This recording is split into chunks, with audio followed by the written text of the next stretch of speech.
सदाशिवसमारम्भां सदाशिवसमारम्भां शङ्कराचार्यमध्यमाम् शङ्कराचार्यमध्यमाम् अस्मदाचार्यपर्यन्ताम् अस्मदाचार्यपर्यन्तां वन्दे गुरुपरम्पराम्। वन्दे गुरुपरम्पराम्। वसुदेवसुतं देवं वसुदेवसुतं देवं कंसचाणूरमर्दनम् कंसचाणूरमर्दनं देवकी परमानन्दम् देवकी परमानन्दं कृष्णं वन्दे जगद्गुरुम्। कृष्णं वन्दे जगद्गुरुम्। We'll say the 12th shloka of 12th chapter, which is kind of the summary of the entire teaching. Shreyo hi jnanam abhyasat श्रेयो हि ज्ञानाभ्यासात् ज्ञानाध्यानं विशिष्यते ज्ञानाध्यानं विशिष्यते ध्यानात् कर्मफलत्यागः ध्यानात् कर्मफलत्यागः त्यागात् शान्ति अनन्तरम्. त्यागात् शान्ति अनन्तरम्। Bhagavan is saying there that the ultimate aim of this human life or is adhyatmic goal is Shanti. So Bhagavan is saying, yeah, you will get Shanti, uninterrupted Shanti. That Bhagavan's promise, uninterrupted. बीच में आने जाने वाली नहीं मिलेगी. But it starts with Abhyas. That's why it's the Shreyo hi Jnanam Abhyasat. Then Abhyas to Gyan, to Dhyan, and to Karma Phal Tyag. And then Bhagavan says, and the entire teaching, not Bhagavad Gita, anything we go. That's, I mean, they may not define the steps as Bhagavan is very clearly defined in Bhagavad Gita, but same thing we have to do. अगर आपको शांति uninterrupted चाहिए तो अभ्यास से शुरू करिए. And this is what we are doing is अभ्यास. The Swadhyaya is also अभ्यास. Every Saturday, every Thursday or whatever day we do things, regularly doing is abhyas. So now we'll say the 7th shloka of 2nd chapter, which is the Arjun's prarthana to Bhagwan, and is our prarthana also. So unless we do that prarthana with that conviction, with that samarpana bhav, the teaching doesn't flow. And then we'll talk about today, there is a Pitra Paksh, so we'll touch on Shraddha. But let's say that 7th shloka, 2nd chapter. कार्पण्य दोषो उपहत स्वभावः कार्पण्य दोषो उपहत स्वभावः पृच्छामि त्वां धर्म सम्मूढ़ चेताः पृच्छामि त्वां धर्म सम्मूढ़ चेता यत् श्रेयस्यात् निश्चितं ब्रूहि तन्मे यच्छ्रेयः स्यात् निश्चितं ब्रूहि तन्मे शिष्यस्तेऽहं शाधि मां त्वां प्रपन्नम्. शिष्यस्तेऽहं शाधि मां त्वां प्रपन्नम्. So Arjuna is saying that Bhagavan, I am confused. Dharma sammudha cheta, and I surrender to you. So tell me what is Shreyas for me. What is the right choice at this moment? And these moments come in everybody's life. So this is a very, very wonderful prarthana. And anytime we say this prarthana, we feel like we are directly talking to Bhagavan. There is no one in between. I'm just directly, Bhagavan give me, as Arjun said. And then the whole teaching starts. So that's what second, after the 7th shloka of Bhagavad Gita, Bhagavan says, now Arjun needs. He has said, Shishyasteham Shadimam Tvam Prapanna. I'm your disciple. Tell my buddhi what is the right choice. And that's the whole goal. Like buddhi is the tool which decides what is right, what is wrong. And that's the dilemma. And Bhagavan is going to clear that for Arjun. And then that's the whole Bhagavad Gita teaching start. So we are on 8th chapter. But before we go to our regular thing, this is Shraddha Paksh, starting from yesterday. And this chapter, what we are right now, Bhagavan is going to talk about, and the Arjun's question was that, if you remember in the beginning of this chapter, that 6 questions, but basically 3 questions. Kim Adhyatma? Means who am I? That's the question, like Adhyatma we ask. Kim Adhibhut? Adhibhut with the entire world. And किम अधियज्ञ और किम ब्रह्म, ब्रह्मण अधियज्ञ same. तो तीन चीजें हैं, जीव, जगत and Jagdish, in simple terms. वो तीन चीजें अर्जुन ने पूछा, ये तीन क्या है? And then his question was कि how at the end of the life when somebody is departing from this mortal body is departing, at that time, what, how can somebody does how, like the entire life, that at the end of the life you come in the mind, आपकी remembrance भगवान हो जाए, and that's where everybody's, so not in the sense भगवान किसी रूप में भी याद आएंगे, बट मन शांत होना चाहिए, that is the bottom line. While you are departing from this earth, this journey is over, मन शांत होना चाहिए, शांत means भगवान, और मन आनंदित होना चाहिए. And that's what Arjun's question. And the entire 8th chapter, Bhagavan is talking about that. And now, 17, 18, 19 shlok, when we go, Bhagavan is going to talk about what happens when somebody dies. Two types of path are there. And then at the end, he'll say, who can, and we saw the last time, last shlok of the 2nd chapter, right? Esha Brahmi Sthiti Partha Nainam Prapya Vimuyati. Sthitva Asyam Antakale Api Brahma Nirvana Vrichati. ये जो व्यक्ति है, विहाय कामान्य सर्वान पुमान निश्चरति निर्ममो निरहंकार स शांति गति गच्छति. सो कंडीशन भगवान ने दी कि विराग होना चाहिए, और ये जो अहंकार है ये सब जाना चाहिए. देन यू रीड दैट स्थिति इज कॉल्ड ब्राह्मी स्थिति.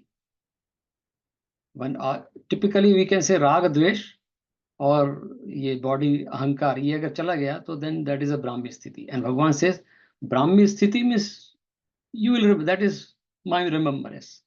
So वो second chapter बता चुके थे, but फिर अर्जुन ने पूछा, so now he is going to give little more detail. There are two paths, we'll see, but technical है थोड़ा, but at least just to good to know, because those are some of the things which are very very core and very unique to Sanatan Dharma, very unique. I mean every tradition has, सभी लोग पैदा होते हैं, सभी लोग जाते हैं, everybody has their own rituals, and but very unique to Sanatan Dharma. We'll see in this chapter Bhagavan is touched. That's the beauty of Bhagavad Gita. Everything is touched here. It's complete Shastra. So we'll see. But before that, Shraddha Paksh is starting, yesterday started. And so we'll see. And there are a lot of floating around messages. What is Shraddha Paksh? America में तो हम लोगों को ज़्यादा पता नहीं चलता है. I think our kids have even the second have no clue what Shraddha Paksh is. But we should know. Because it is not about the rituals. But problem क्या है इंडिया में, it is so much dominated by rituals, the whole Shraddha or Pitta Paksh, कि some people are just turned off because of that rituals. कि अरे वो एक गाय को दान कर देना चाहिए और उसको गंगा में स्नान करना चाहिए आज के दिन, और पिंड दान. I mean there are a lot of things which had value at some point, even today for some reason, but that turned off people, because sometimes people say अरे ये तो कुछ भी. अब for example इंडिया से there is आज crow, कौवे को कुछ खाना खिलाओ तो the खाना will reach to your ancestors. अभी now modern world scientific, ये कैसे हो सकता है, कौवे ने खाना खाया ancestor को मिल गया. Some things उस समय बनाया हुआ कुछ और कारण से, so we don't have to do that. But Shraddha is important, and the Shraddha word has come from Shraddha. The root is same. Shraddha से ही Shraddha आया है. So Shraddha nothing, Shraddha is not just ritual कि parents के लिए कुछ पिंडदान करना है या हरिद्वार में ही जाके वो सिर बाल, वो सब बहुत सारे रिचुअल है. But the key, there is a Shraddha towards ancestors. That is the key. अब वो रिचुअल बनाए होंगे उन्होंने, but Shraddha content was important, which got dropped in for many years, and it has become just a mechanical process. But for us, Gita is that Shraddha is the key, right? So Shraddha, we have seen the definition of Shraddha, and entire 13th chapter is Shraddha Traya Vibhagyo. Bhagavan is going to have detail in 13th chapter about Shraddha. But in simple, Shraddha. Shrat means truth. The root is truth. Satya. And Dha means Dharan, means upholding. The emotion or the state of mind where you are able to uphold the truth, that is Shraddha. And that is correct. See, I have so much Shraddha in my parents and ancestors or teacher that the goal is to uphold the truth. Discovery of truth is the purpose of the life. But I know that my parents or grandparents or teacher or ancestors, they help me achieve that. that Shraddha I have in them. That is Shraddha. That is Shraddha. तो वो श्रद्धा रखनी चाहिए, लेकिन वो distort हो गया. That's separate thing. So couple of things in Shraddha, and there is a difference between Shraddha and Vishwas. किसी ने somebody asked the question also. What is Shraddha and Vishwas? So they are in English, it's very difficult to convince, but in Hindi also or Sanskrit also, they are sometimes used as synonym, alternative, but there is a slight difference. Vishwas is kind of, for example, is a twilight. The things are not very clear. I have a Vishwas that this person will do that, but Shraddha is above that. Shraddha means when I'm convinced. So Shraddha is actually the next step of Vishwas. When this Vishwas matures, then it becomes Shraddha. But to ज़्यादा लोगों से विश्वास कर लो, but Shastra allows ki no, Vishwas kar lo means you have opportunity to feel yourself. कि मेरे को अगर मेरे parents ancestors में श्रद्धा है तो for what reason? I mean they have done this is their character. That's why I have Shraddha. So that's a difference between, slight difference between. But what Shraddha में होना चाहिए? One is Shraddha should have a feeling of joy or enthusiasm. Shraddha is not forceful. If I have Shraddha in Bhagwan, so nobody is forcing me. I'm enjoying that. When I look at the Murti of Bhagwan, Krishna or Shiva, और भजन गाता हूँ भगवान के. So there is a joy in that. So Shraddha is effortless effort. Then it is Shraddha. The moment I feel कि अब मैं कुछ कर रहा हूँ, लेकिन I'm not putting any effort. Like people who go to Kedarnath or Gangotri or Jamnotri or Vaishno Devi or Tirth Bharat में बहुत सारे हैं, Palitana. People just walk barefoot for thousands of steps or with 50 kilometers. But there is a joy there.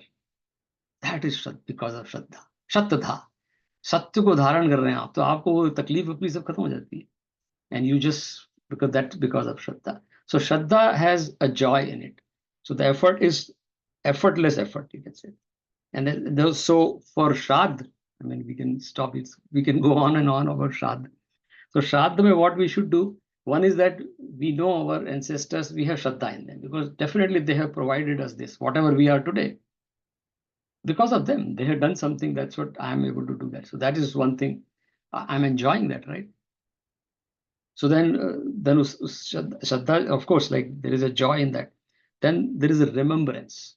कि जिसको भी हम, जिसके ऊपर हम श्रद्धा होती है, we remember that person. अभी I don't, and they say like, oh, आपके अभी पितृ पक्ष में your pitra or ancestors will come down to earth, so that's why they say you do the puja and put. Okay, they may not. I mean, that all we don't know. Nobody has said कि मैं वापस आया था. हमारे grandfather ने आगे बोला नहीं कि मैं आ गया था, एक दिन के लिए चला गया. ये सब सोच रहे हैं. लेकिन one thing is true, remembering them. Maybe they wanted कि इसलिए बोला होगा, but you remember them. Yeah, I mean, I have not seen my great-grandfather, but I know he was there. And my grandfather used to tell the stories about him. So yeah, so that is remembrance. Then gratitude. They have done some good things. That's why we are enjoying this life, right? So we have to, that is called Shraddha, gratitude. So there is a joy in that. There is a remembrance. There is a gratitude. And the last thing what we can do, abhi wo ritual to theek hai. If they have done something which was incomplete, for example, my father wanted to do this, and I know that. So this is my responsibility to complete that. That is Shraddha. That is Shraddha. अगर मुझे लगता है कि मेरे father ये करना चाहते थे और नहीं कर पाया, ग्रैंडफादर या ग्रैंडमदर या mother, I should do that, continue that, or complete that. Or second thing, if they had done something, just continue doing. अगर उन्होंने कोई अच्छा काम किया है, तो do that, continue to do that, and that is Shraddha. So Shraddha, जो भी पक्ष चल रहा है पूजा तो ठीक है, लेकिन at least these things we can do. We can remember them. We can have a gratitude for them. आँख बंद करके ध्यान कीजिए, कुछ पूजा कीजिए, भगवान 5 मिनट ध्यान कीजिए, just in a gratitude. That's it. And then think that what they have done, we can extend that. Or if they were not able to do something, do that, complete that. That's Shraddha. Then they'll be happy. That's what they say in Shraddha Paksh, if you do something, they'll become happy. अभी ये खाना खिलाना वगैरह ठीक है, लेकिन definitely if you do what they've done, they'll be happy. So that's the Shraddha Paksh. So I thought we'll just talk briefly about Shraddha. So there we'll stop here, but there's one shlok in Ved में आता है, शास्त्र में, श्रद्धा अग्नि समिध्यते, बहुत अच्छा श्लोक है. तो वो कह रहे हैं कि अग्नि में, वेद में आता है श्रद्धा अग्नि समिध्यते, जो अग्नि जिससे हम यज्ञ करते हैं उसमें समिधा डालते, अगर श्रद्धा होती है तो अग्नि में पावर आ जाती है. ये वेद के जो ये शास्त्रों के जो मंत्र होते हैं, छोटे छोटे सूत्र बड़े पावरफुल होते हैं. Now look at that. हम जो ये साधना करते हैं, स्वाध्याय करते हैं, जो भी करते हैं, दिस इज ऑल यज्ञ. And if we have a श्रद्धा इन दैट, तो ये यज्ञ की अग्नि जो ऊपर उठती है और पावरफुल हो जाती है, तो हमारी उपासना साधना और पावरफुल हो जाएगी. If shraddha is there, that's श्रद्धा अग्नि समिध्यते. And then another one is say श्रद्धा भगस्य मूर्धन्ति. भगस्य मीन्स वेल्थ, और मूर्धन्ति मीन्स आगे बढ़ना. श्रद्धा आपकी wealth means not physical wealth, not the dollar, but जो आध्यात्मिक वेल्थ उसको आगे बढ़ाती है. And it is all of us can feel that. Anything I do, even at work, if I have a shraddha in my work, I'll be more productive. Last time we were talking about effectiveness versus efficiency. If I have shraddha, I'll be more effective.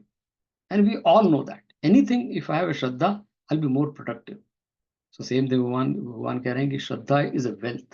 हमारे शास्त्र कहते हैं श्रद्धा is wealth. So अगर श्रद्धा है तो so that's what on श्राद्ध पक्ष में हमें ये सब चीज जाननी चाहिए कि that is श्राद्ध पक्ष. अगर ये सब है तो our ancestor will be happy. और अगर ये सब नहीं है, फिर बाकी हम कितने खाना खिला दें, कितने डोनेशन कर दें, उससे कुछ फर्क पड़ने वाला नहीं.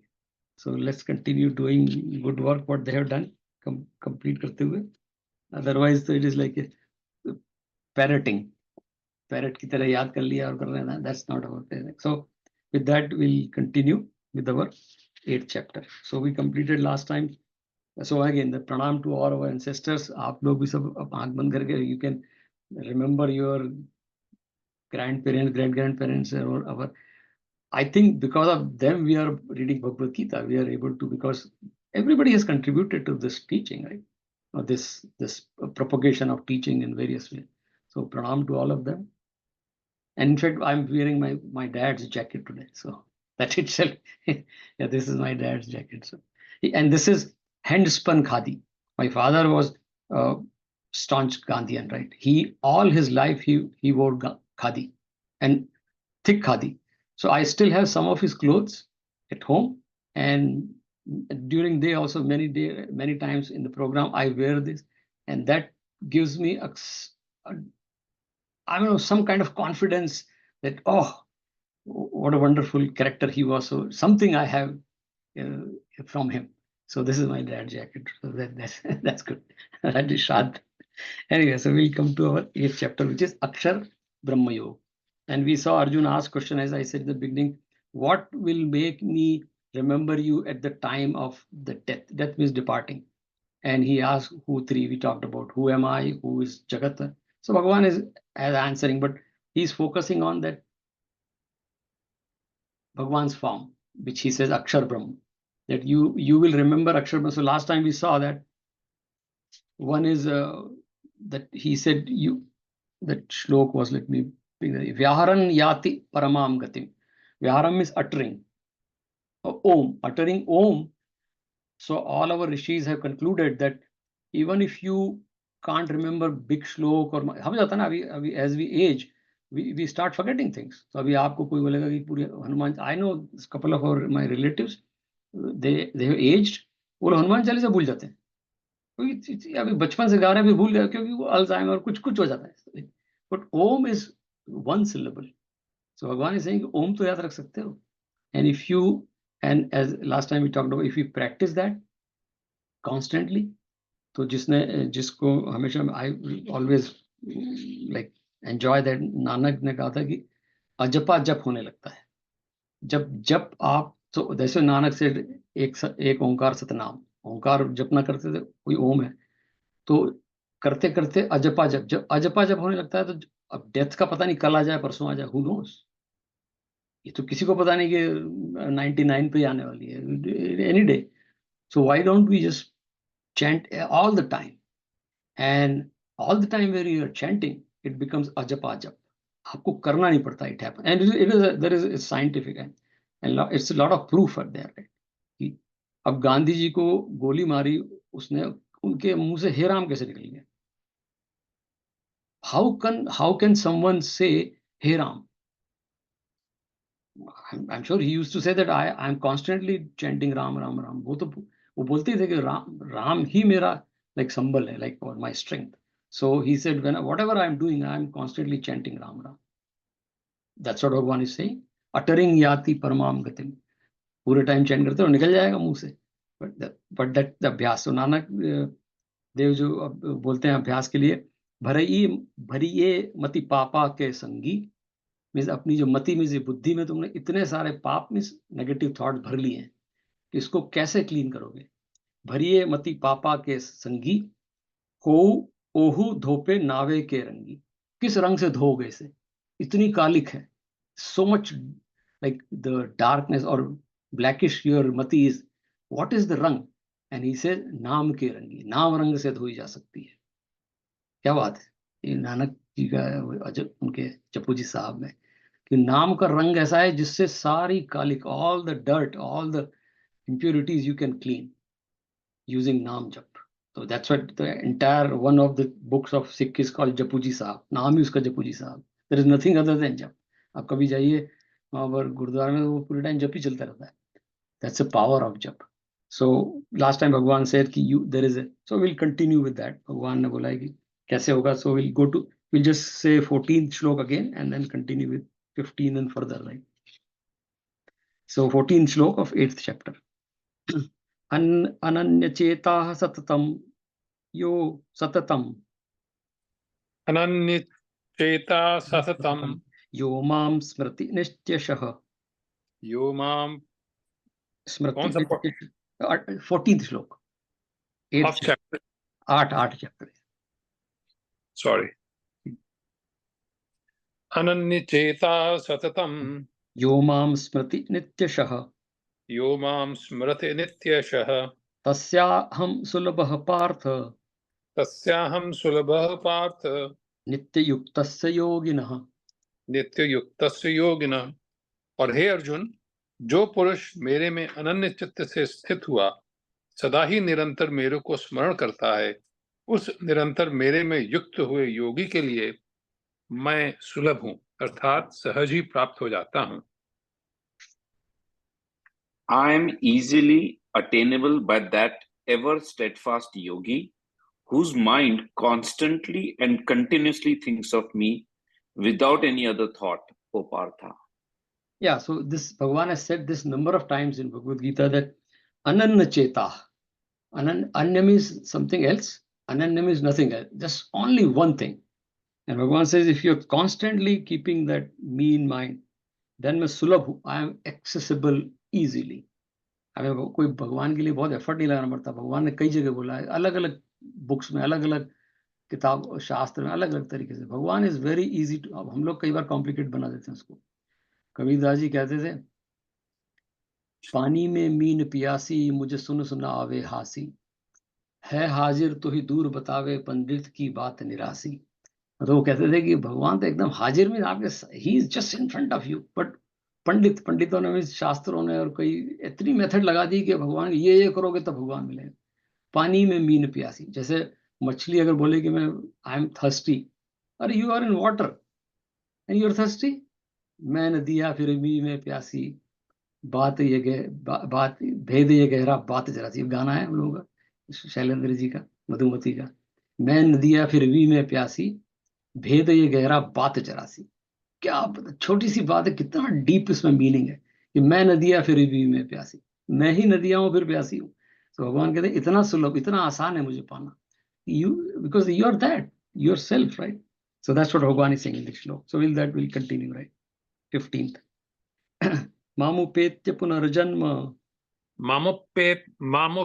मामुपेत्य पुनर्जन्म, दुख आलयम अशाश्वतम, दुःखालयम शाश्वतम, नाप्नुवन्ति महात्मानः, नाप्नुवन्ति महात्मानः, संसिद्धिं परमां गताः, संसिद्धिं परमां गताः. और वे परम सिद्धि को प्राप्त हुए महात्मा जन मेरे को प्राप्त होकर दुख के स्थान रूप क्षणभंगुर पुनर्जन्म को नहीं प्राप्त होते हैं। Having come to me, the Mahatmas are no more subject to rebirth, which is transitory and the abode of pain. They have reached the highest perfection. Right. So आगे 4-5 श्लोक में same चीज है, but that's what I said, like this is a Shraddha Paksh and then people say that the all goal of this moksha is that you are out of rebirth, like because संसार में आए तो problem है, because संसार is full of miseries and impermanence, because everything is impermanent. कोई nobody can guarantee कि मेरे को रोज ही रोज सुख है, कभी दुख आएगा कभी सुख आएगा, so it's like that. So ये दुख सुख से ऊपर उठना is grief and impermanence, that is moksha. So भगवान is saying कि जो मुझे और नाम दिया भगवान दुख आलय, आलय means a place, abode or dwelling, दुख means, तो ये संसार का दुख का आलय ही है, जैसे देवालय जहाँ भगवान रहते हैं, विद्यालय जहाँ पर विद्या होती है, तो भगवान संसार से दुख आलय कि यहाँ आ गए तो दुख तो होना ही है, nobody can guarantee कि दुख नहीं होगा, भगवान कह रहे हैं लेकिन जो मेरे को जो बचता है उसको अशाश्वतम, क्षणभंगुर संसार जो है इसमें तो होगा पुनर्जन्म, लेकिन वो पुनर्जन्म से बच जाता है, और आगे बताएंगे कैसे हो जाता है, further few shlokas are extension of this, right. So 16 shloka. आ ब्रह्म भुवान लोकाः, आ ब्रह्म भुवनालोका पुनरावर्तिनो अर्जुन, पुनरावर्तिनो अर्जुन, मामुपेत्य तु कौन्तेय, मामुपेत्य तु कौन्तेय, पुनर्जन्म न विद्यते, पुनर्जन्म न विद्यते. क्योंकि हे अर्जुन, ब्रह्मलोक से लेकर सब लोग पुनरावर्ती स्वभाव वाले हैं, परंतु हे कुंती पुत्र, मेरे को प्राप्त होकर उसका पुनर्जन्म नहीं होता है, क्योंकि मैं कलातीत हूं और यह सब ब्रह्मादिकों के लोग काल करके अर्थात अवधि वाले होने से अनित्य हैं. और पुनरावर्ती की टिप्पणी में लिखा है, जिनको प्राप्त होकर पीछा संसार में आना पड़े उनको पुनरावृत्त कहते हैं. Yeah. All the worlds up to Brahmalok are subject to return, O Arjuna, but on reaching me, there is no rebirth, O Kaunteya. Yeah, so this is very technical. लेकिन भगवान गीता की बात अच्छी कि भगवान ने सभी चीज लाई हैं जो हो सकती थी, and then we need to just, so what he is saying कि there is one ब्रह्मलोक, एक लोग देवलोक जाएंगे तो वापस कुछ दिन मजा करके वापस आ जाएंगे. It's like a time bound visa, भाई अभी 6 महीने का मिला है, 6 महीने यूरोप में घूम के वापस आ जाओ, या 15 दिन की ट्रिप लेके कनाडा से वापस. So that's like a ticket for 15 days trip. So you enjoy and come back, but then rebirth. But there is one stage where Bhagwan says you won't come back. वो मेरा है, जब मेरे पास आ जाओगे, then you don't have to go back. So that's what he's saying. It's a very technical term, but आज तक किसी ने आके बताया नहीं कि मैं कहाँ कितने दिन रहा और मैं कहाँ चला गया. But the bottom message is that अगर भगवान का नाम लोगे तो जाओगे ऐसे कि शायद ना हो, क्योंकि आज तक nobody has told वापस आने के बाद कि क्या हुआ. But one thing is sure, if you go happily, जैसा ऐसा कहते हैं सभी लोग कि एटलीस्ट आप वापस आओगे कि नहीं आओगे, जो लोग बच गए पीछे वो बोलेंगे यार ये आदमी बहुत अच्छा गया, ऐसा जाना चाहिए. एटलीस्ट इतना तो आप करके जाओगे कि what happy departure this person had, at least we can do that, something like that. इतना तो कर सकते हो आप. तो दैट्स व्हाट भगवान इज सेइंग कि यही समझ लो, पता नहीं आगे क्या होगा. लाइक नेक्स्ट श्लोक is continuation of that, but it's a very technical, हमारे जो शास्त्रों में आया उसकी समरी है एक्चुअली. सहस्त्र युग पर्यंतम, सहस्त्र युग पर्यंतम, हर्यर्द ब्राह्मणो विदुः, अर्य ब्राह्मणो विदुः, रात्रिम युग सहस्त्रांताम, रात्रिम सुग सहस्रांताम, तो अहोरात्र विदो जनाः, ते होरात्र विदो जनः. हे अर्जुन, ब्रह्मा का जो एक दिन है उसको 1000 चौकड़ी युग तक अवधि वाला, और रात्रि को भी 1000 चौकड़ी युग तक अवधि वाला जो पुरुष तत्व से जानते हैं, वे योगी जन काल के तत्व को जानने वाले हैं. The people who know the day of Brahma, which ends in 1000 yugs, and the night which ends in 1000 yugas, they know day and night. Yeah, so this is a very technical Complicated. But इसमें बहुत सारा, इसके पीछे बहुत शास्त्र, but simple is that कि ब्रह्मा जी हैं who is controlling the world. हमारी कई रातें उनकी एक रात होती है, हमारे कई दिन उनका एक दिन होता है, like that. So that's come to all over शास्त्र की, कि ब्रह्मा जी की एक रात होती है तो हमारे 4 मिलियन ईयर्स निकल जाते हैं. वो बहुत सारे हैं, but typically what he's saying कि there is someone who is controlling, they're bigger than us, right? So Bhagavan is going to in 21st श्लोक तक ये ले जाके, then he'll leave there with a message, right? अव्यक्ताद्वय यक्तः सर्वाः अव्यक्ताद्वयक्तयः सर्वाः प्रभवन्त्यः हरागमे प्रभवन्त्यहरागमे रात्रागमे प्रलीयन्ते रात्र्यागमे प्रलीयन्ते तत्रे वाक्यत संज्ञके. तत्रैवाव्यक्त संज्ञके. इसलिए वे यह भी जानते हैं कि संपूर्ण दृश्य मात्र भूतगण ब्रह्मा के दिन के प्रवेश काल में अव्यक्त से अर्थात ब्रह्मा के सूक्ष्म शरीर से उत्पन्न होते हैं, और ब्रह्मा की रात्रि के प्रवेश काल में उस अव्यक्त नामक ब्रह्मा के सूक्ष्म शरीर में ही लय होते हैं.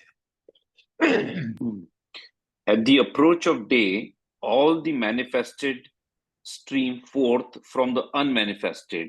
At the approach of night, they dissolve there only in what is called the unmanifested. Yeah, so we saw in the beginning of the 6th chapter, the example also was given that the spider is a web is one thing, one creation which a spider creates from within, and it can just take the web inside again. So the example is given in Upanishad. Similarly, this whole creation, वो big bang theory बोले, अलग अलग लोग बोलते हैं, but सब लोग ये मान के चलते हैं कि कहीं से तो क्रिएट हुआ है. हमारे यहाँ भी क्लियर कर दिया कि उनको हमने नाम दे दिया ब्रह्मा जी, बट उनसे ही बनता है और उन्हीं में. सो हम लोग ब्रह्मा विष्णु महेश, हमने 3 नाम दे दिए कि एक बनाते हैं, एक सस्टेन करते हैं, देन प्रलय करते हैं. सो बट भगवान से ही बनता है और भगवान में ही लय हो जाता है. That's what he is saying. So we'll go to the next sloka, and Bhagavan will take you to 21st to the final message, right?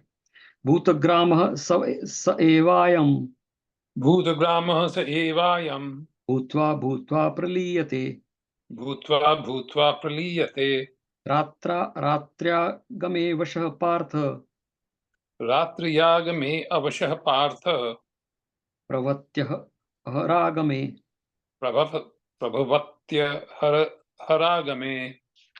और वह ही यह भूत समुदाय उत्पन्न होकर प्रकृति के वश में हुआ, रात्रि के प्रवेश काल में लय होता है और दिन के प्रवेश काल में फिर उत्पन्न होता है. हे अर्जुन, इस प्रकार ब्रह्मा के 100 वर्ष पूर्ण होने से अपने लोक सहित ब्रह्मा भी शांत हो जाता है.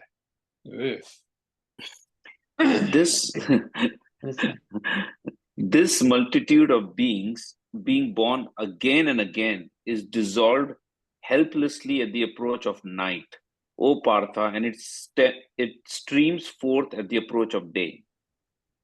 So again, it says bhutva means producing or being born, and praliyate means dissolving. So anything which is born, the message here is that, and that's why you say impermanent world. Anything which is in sansar, it is born. If it is born, it is going to dissolve. So that's why there is a shlok in the 2nd chapter. Jatasya hi dhruvam mrityu, ध्रुवम जन्म मृत्युस्य च. जो भी पैदा हुआ है वो expire होगा, जो एक्सपायर हुआ वो फिर से पैदा होगा, but there is a cycle. So that's what भगवान is saying. But who is controlling that? The message Brahma ji. Brahma ji, there is some control. Bhagavan, हमने नाम दे दिया Brahma ji, but some power which is beyond our control. So there is a birth and there is a dissolve. That's what, right? So then we go to 20th shloka, and 21st में there is a message. Bhagavan will conclude this topic, right? परस्मत्तातु भावन्यो परस्तस्मात्तु भावन्यो अव्यक्तो अव्यक्ता सनातनः अव्यक्तो अव्यक्तात् सनातनः यः सर्वेषु भूतेषु नश्यस्तु न विनश्यति नश्यत्सु न विनश्यति. परंतु उस अव्यक्त से भी अति परे दूसरा अर्थात विलक्षण तो जो सनातन अव्यक्त भाव है वह सच्चिदानंद घन पूर्ण ब्रह्म परमात्मा सब भूतों के नष्ट होने पर भी नहीं नष्ट होता है। But there exists higher than the unmanifested, yet another unmanifested being, eternal, which is not destroyed when all beings are destroyed. Yeah, so in simple terms, he's saying there is Brahma ji ko bhi unne paar kar diya hai. There is something which is beyond Brahma ji, which is unmanifest, which cannot avyakt, which cannot be described, and that is the Sanatan. See, the word used here, Sanatan. इसीलिए हमारे जो इस परंपरा को सनातन धर्म इन्हीं कारणों से बोले. There is something which is eternal, which has no beginning. Sanatan means no beginning, no end. It's always there, and it is simple example. When I work with kids, I mean, how do you explain? It's like electricity. Nobody has seen electricity.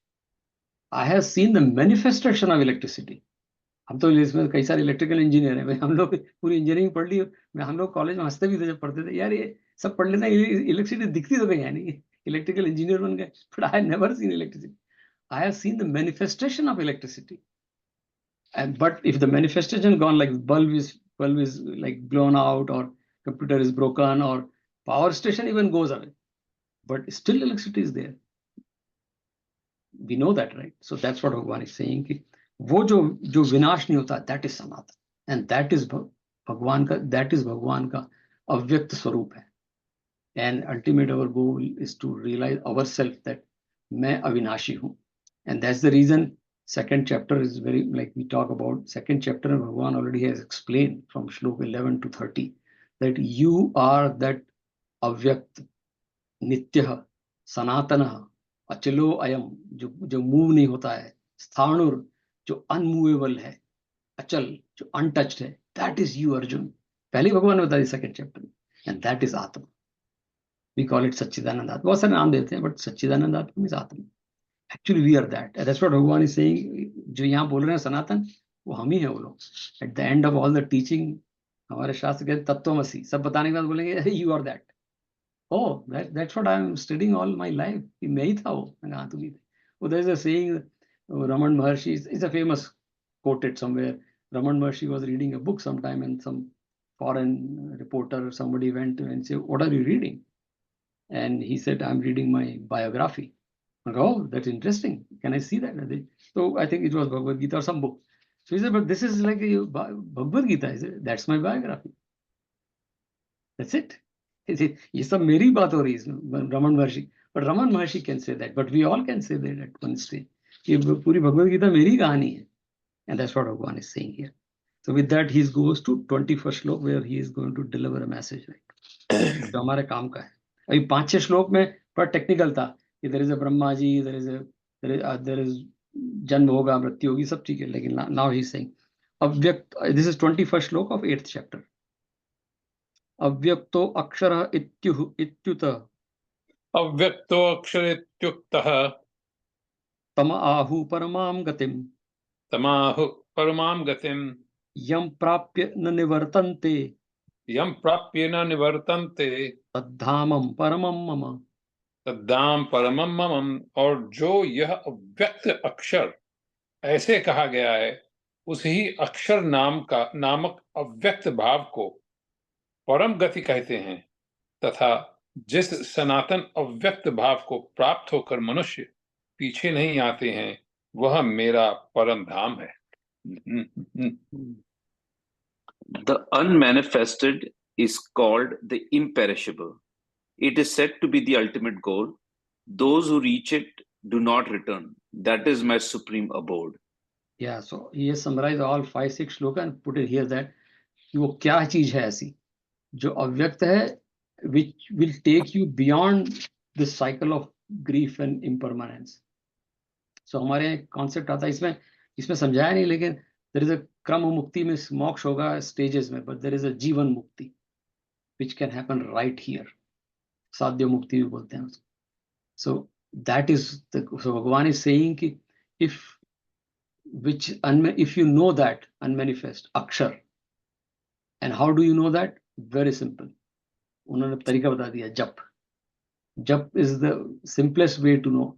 And for example, जो लोग अभी आप, you can experiment it, right? And I do that. आप राम नाम का जप कीजिए कभी. Ram, because the reason we say Ram, because Om and Ram are very simple to remember and easy to do. Otherwise, jap में क्या होता है कि that jap has a whole technique like mantra jap में, because there is a long mantra, right? Om Bhur Bhuva Swaha Tat Saviturvarenyam Bhargo. You have to keep your focus, your attention on that mantra and meaning, and there is a power in that. There is a reason for that. And then you at the end you say Dhiyo Yo Na Prachodayat.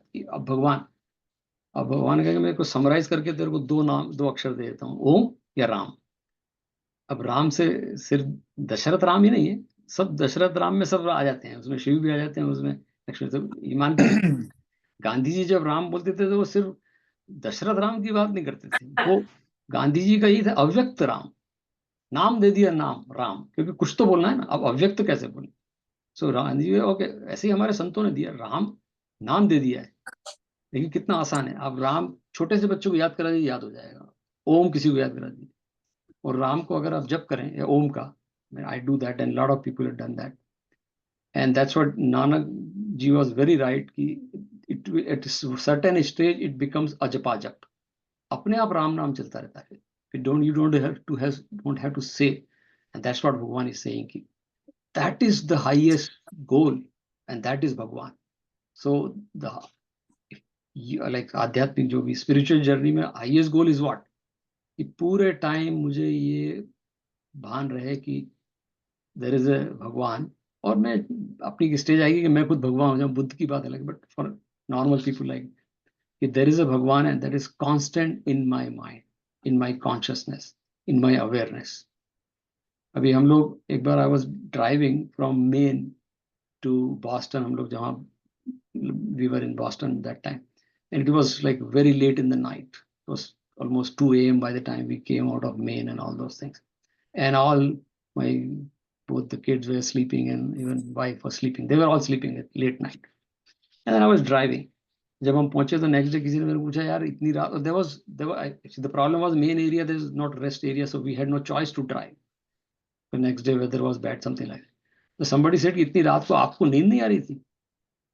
I said, I was aware that my children and my wife, they're sitting in the car and I am the driver, and they are sleeping because they know that somebody is driving us home. So I was completely aware of the people who have trust in me. So that kind of awareness, constantly, if we have that Bhagwan is there, who's taking care of us.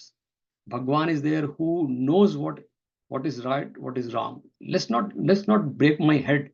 ये गलत हो गया, ये सही हो गया. That's whole Gita. That's whole teaching, not Bhagavad Gita. Every teaching is there. Arjun ने क्या बोला, शादी माम ताम प्रपन्नम शिष्यस्त्यम, मैंने सरेंडर कर दिया, मुझे नहीं समझ में आ रहा है. आई एम धर्म सम्मूढ़ चित, I am totally confuse Bhagavan, I just surrender to you. फिर the teaching will follow. So same thing Bhagavan is saying, if that is your goal, constantly I have that remembrance of Bhagavan. And वो कैसे होगा भगवान करे, single hearted devotion. पहले श्लोक में अनन्य चेता, और यहाँ पर भी बोल रहे हैं अव्यक्त अक्षर इति उक्तः, दैट इज परम गति. वो जो अव्यक्त अक्षर है दैट इज परम गति, that is my abode. My abode means for you also, right? And how you will reach that, next श्लोक में बोलेंगे. पहले श्लोक में बोल चुके अनन्य चेतसा. चेतसा मीन्स कॉन्शियसनेस और अवेयरनेस. अनन्य means it is not distracted, unwavering. Constantly, I'll do everything. That's why the whole Karma Yoga chapter is there. भगवान अर्जुन को बोल रहे हैं युद्ध तो तुझे करना ही है. That you're not running away. But why don't you just focus on Swadharma? Why don't you focus on Akshar Brahma? Oh, just do the yuddha. Let the yuddha happen. You have constantly in your mind, if this is, I am just doing for as a Swadharma, or I am doing for Bhagwan. For जैसे अमिताभ बच्चन अक्सर उसको बहुत अच्छा लगता है, वो बोलते हैं कौन बने करोड़पति में के, हमारे पिताजी बोलते थे कि मन का हो गया तो बहुत अच्छा, और मन का नहीं हुआ तो और अच्छा. क्योंकि जो मन का हुआ तो आप चाहते थे, लेकिन पूरा नहीं हुआ, तो मन का जो नहीं हुआ वो ऊपर वाला चाहता है, और वो तो हमेशा ठीक ही सोचता होगा. तो मन का नहीं हुआ तो और अच्छा. बड़ी अच्छी बात बोलते हैं, he says very rightly, but it's right. So that's what भगवान is saying. And then he says ऐसी स्टेज में जब पहुंच जाओगे, there is no physical stage, this is a state of mind. Then Bhagavan says, Prapya yam na nivartante. Nivartante means cycle of. अब यहाँ तो example समझाया कि बार बार पैदा हो गए, तो किसी ने देखा नहीं कौन आएगा, लेकिन इसी निवर्तनते मीन्स यू आर वर्लिंग, और डिल्यूजन इज नथिंग बट वर्तनते. वर्तन मीन्स वर्लिंग, उसी से वर्त शब्द आया, circle. So you are constantly whirling, like confused, deluded. Nivartante means you're out of that world. You are clear.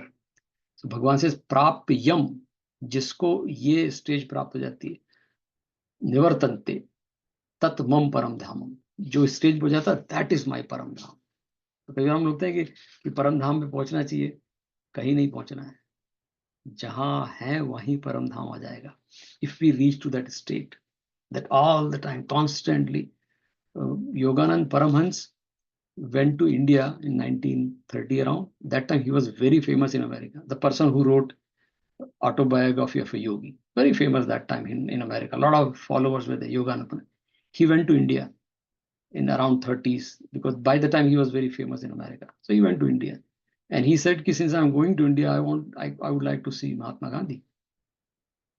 So he sent a message, उसमें letter waiter होते होंगे कि भाई, and he was a very famous person, welcome in Calcutta and other area, and he wrote a letter to Mahadev Desai, जो गांधी जी के secretary थे. उन्होंने देखा कि भाई योगानंद परमहंस का लेटर आया कि he wants to see Gandhi ji. It's a big thing, क्योंकि उनके जो फॉलोअर्स साथ में गए थे, अरे योगानंद परमहंस wants to. तो उनका रिप्लाई आया, गांधी जी ने रिप्लाई दिया कि मेरे पास तो आपके पास आने का समय नहीं है, आपको अगर आना है तो वर्धा आ जाइए. That is called प्राप्यम निवर्तन्ते. मुक्त पुरुष है. That is called जीवन मुक्ति. That's what Bhagavan says, that single-hearted devotion, constantly doing one thing. तो उनका गोल था उस समय कि भाई आजादी के लिए लड़ना है, लोक संग्रह है, but focus constantly. That's why those people were not Gandhi ji is one example. There are many of them. They were undistracted because single-hearted. Maybe आजादी focus है या लोक संग्रह, जो भी है, whatever focus, but भगवान के लिए करना है.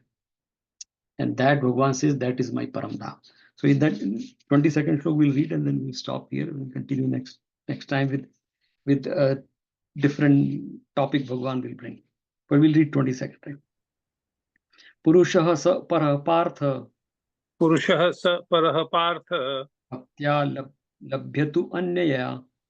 भक्त्या लभ्यस्त्वनन्या Yasya antasthani bhutani.